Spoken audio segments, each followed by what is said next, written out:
This is PlayStation VR2, and today I'm going to be showing you guys how to set it up step by step, and make sure you guys watch until the end so you know the best settings to configure when using this headset. Let's get to it.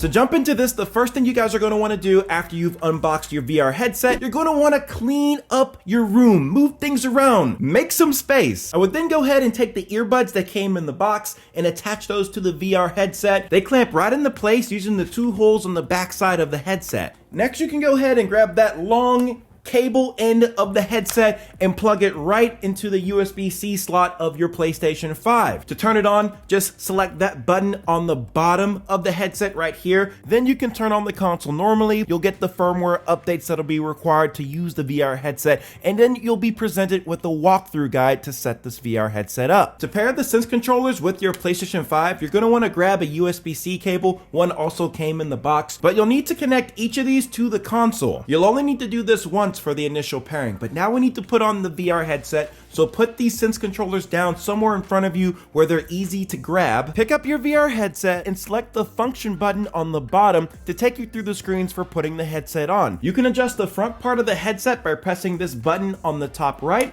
and that'll bring the visor in and out. And then you also need to look at the clamp that is at the back of the headset, because this will allow you to stretch it out like this so that it can fit your head. And now I need to twist the control in the back so that it clamps to my head, and I can adjust the front visor by pressing this button again. To adjust the positioning of the lenses within the headset, there's a little knob here on the top left that you can adjust to get your eyes to be at a comfortable distance. Next, you can put in your earbuds, pick up the Sense controllers. PlayStation will then give you a little overview of which buttons are which on each of the Sense controllers. You can then set up the eye tracking feature, which will improve your overall VR experience by making tiny motion adjustments on the screen depending on where you look. You'll then be asked to do a scan of your room, which you can do just by looking all around. Look at the floor, look at the corners of the wall, look at the ceiling. Make sure that you have a good landscape mapping of the space that you're in. From there, you'll be able to go to the next step of carving out your safe play area by using the R2 trigger to expand the area and the L2 trigger to shrink the area. Once you finish mapping out your play area, you can select X to confirm it,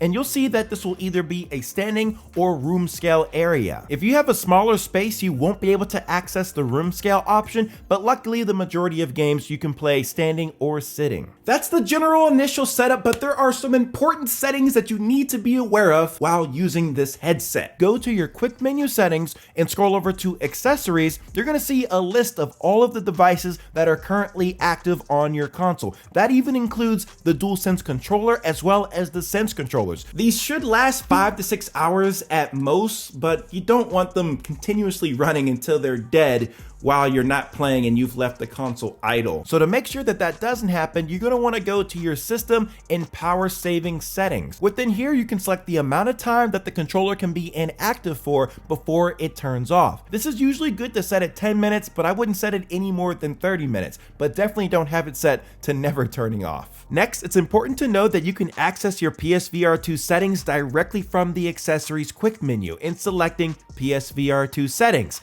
You're going to see a bunch of options in here, but let me show you the ones that are most important. Starting off with the boundary sensitivity. If your gaming sessions continuously get interrupted because you're getting too close to the safe play area boundary, well, you can adjust the sensitivity of this from low to high. Going down a little bit, you can adjust the screen brightness, which is awesome to do. I usually keep it a little bit more than halfway so that it's not too bright, but also not too dark. You can turn the VR headset vibration sensitivity off and on. The function button on the bottom of the headset will be assigned to seeing your surroundings by default, but you can also set that to muting the mic if you want. The cinematic mode settings apply to games that are not PSVR games, so your standard regular PlayStation 5 games.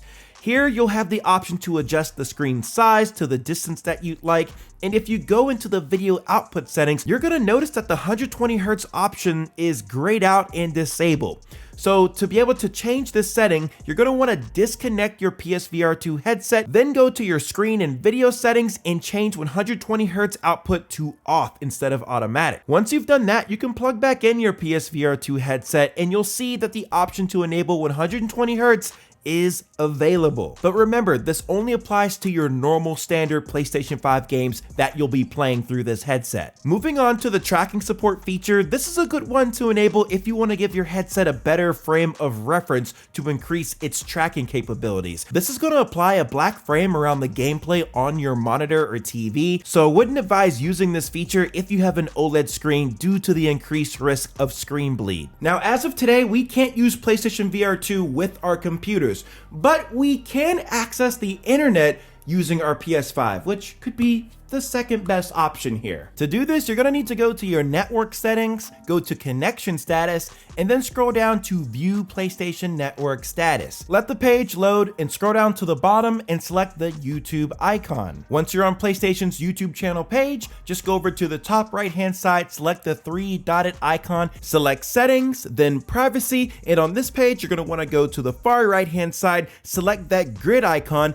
and then choose Google search, and the internet is open to you. Do with this information as you wish. But that's really all there is to it to setting up the PSVR2 headset with your PS5. Let me know how your gaming experience is going in the comment section below. Like, subscribe, all that good stuff. And I'll see y'all in the next one. Peace.